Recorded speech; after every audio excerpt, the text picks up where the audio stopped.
अस्सलाम वालेकुम friends, welcome back to my YouTube channel daily tips with Asma. आज के इस वीडियो में हम आपको बताएंगे फ़ाइज़ा नाम के बारे में अनोखी और दिलचस्प मालूमात। फ़ाइज़ा नाम का शुमार लड़कियों के नामों में होता है। फ़ाइज़ा एक इस्लामी नाम है।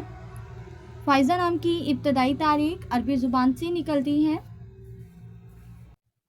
फ़ाइज़ा नाम की लड़कियों के लिए खुशकिस्मत नंबर 3 माना जाता है।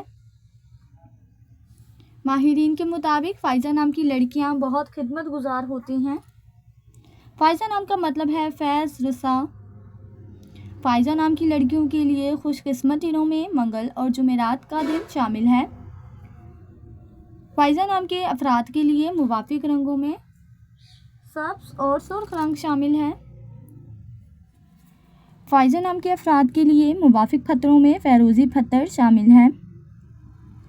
खुशकिस्मती वाली धातों में हिंसों के हिसाब से कांसी शामिल है। फ्रेंड्स, अगर आप अपने नाम का मतलब जानना चाहते हैं तो कमेंट बॉक्स में अपना नाम लिखें।